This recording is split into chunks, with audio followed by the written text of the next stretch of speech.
ઉદ્દેશ છે તમારો કે જ્યાં સુધી તમે ભગવાનના પ્રાપ્ત ના થઈ જાઓ ત્યાં સુધી જન્મો જન્મના દુઃખ તમારે ભોગવવા પડશે.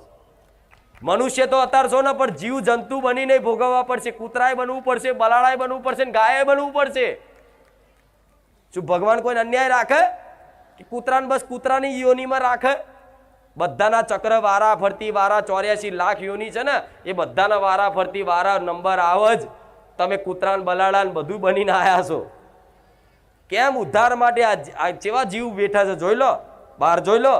અબોલા જીવ કેવા બેઠા છે. ગાયો બાપડીને પગમાં વાગ્યું હોય, કીડા પડ્યા હોય, એને ભૂખ લાગી હોય, એને કોઈ ખવડાવવા વાળું નહીં, દવા કરાવવા વાળું નહીં, તે બધી વેદના શું ભગવાનને દયા નહીં આવતી હોય?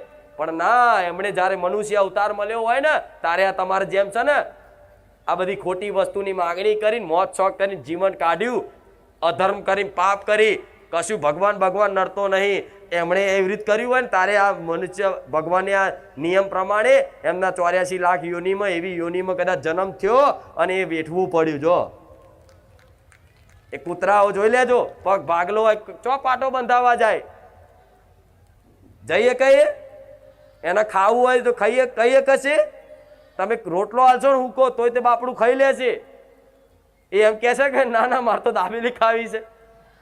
તમે તો બોલી શકો છો, આ શું ખોટું?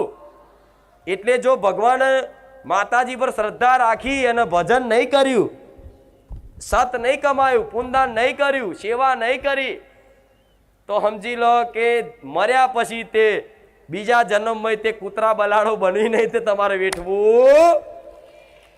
પછી તમે જેને અત્યારે જે કૂતરા લાકડી મારી હશે ને, ટોગો ભાગ્યો હશે ને, આવતા જન્મમાં એને જ મનુષ્ય બનાવશે ભગવાન, અને તમને કૂતરું બનાવી તમારો ટોગો એવો ભાગી નાખશે ને. આ કર્મના વિધાન છે, જે જેવું કરે એનું ફળ મળે જ.